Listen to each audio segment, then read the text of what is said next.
Welcome back. This is Salam Media Highlights with myself, Salalo Makwidiri, and we'll be delving into an interesting topic in a bit. And I think it's one that's very, very important to have and one that's very, very relevant considering the times that we find ourselves in. Get a load of this.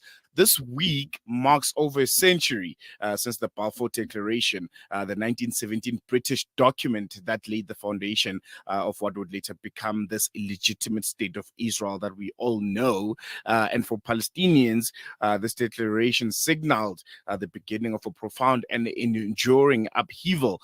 Britain's promise to establish a national home for the Jewish people in Palestine without any regard for the native population's rights fueled tensions and set the stage for the Nakba of 1948, where hundreds of thousands of Palestinians were displaced. And joining us today in a bit, just to unpack a bit on maybe the relevance of this, I think, document that kind of paved the way to where we find ourselves today will be Mabrur Ahmed. He's a seasoned human rights activist and founder of Restless Beings, an organization dedicated to championing the rights of marginalized communities worldwide.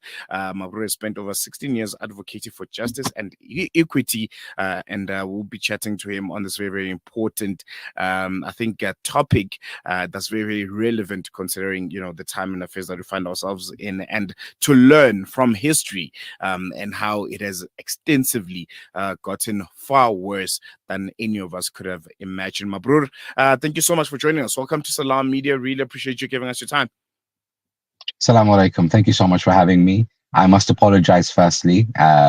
We have quite a lot of emergency work going on in Gaza and Lebanon at the moment, which is the reason why I look slightly disheveled and I'm speaking to you from my car.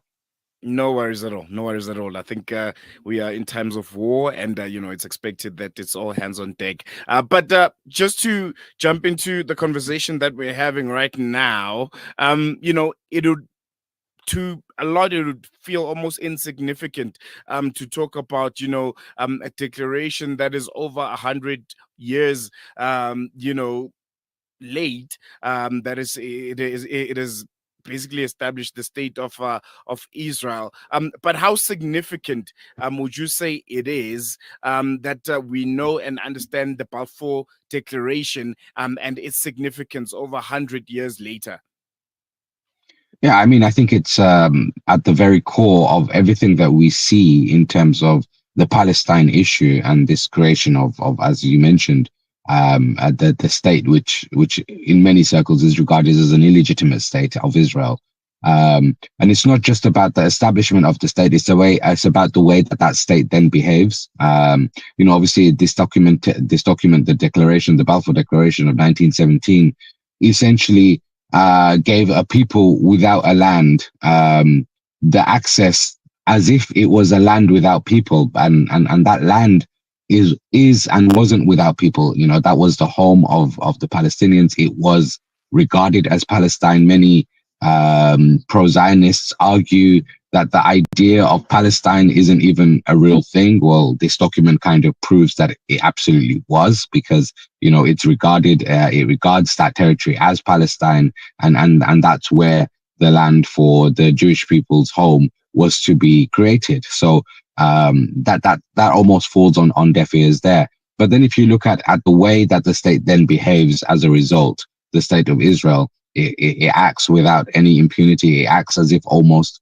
there are no rules which it must adhere to.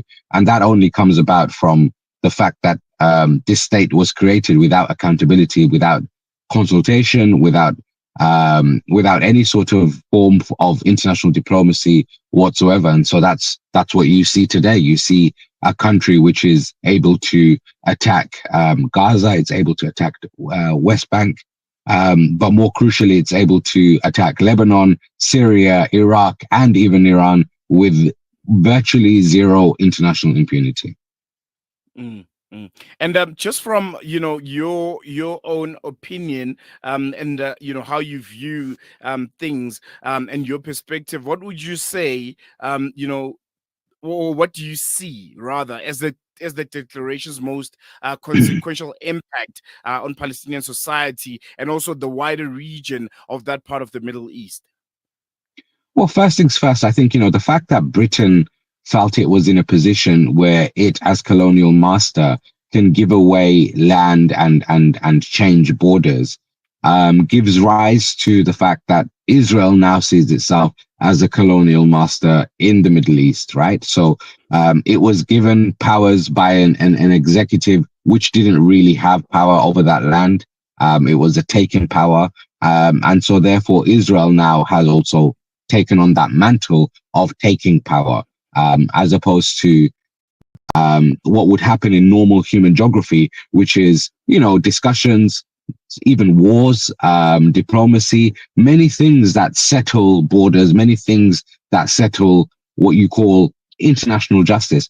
This land was given without justice, and so therefore the owners of this land now, Israel, also act without any regard for justice. And I think when you look at the Middle East as a whole, the entire Middle East has a very similar sort of story. Whether it's the British or whether it was the French in Syria and Lebanon, etc. You see the same sort of effects happening day in, day out. That's the reason why the entire region is destabilized, and it will be destabilized until and unless there is actual kind of a discussion and diplomacy from within the peoples themselves. You're going to have despotic rulers, you're going to have despotic regimes, as we've seen throughout the region for the past 100 years or so. We are here in the middle of a Zahra neighborhood. The whole neighborhood is already destroyed. More than 17 towers are down.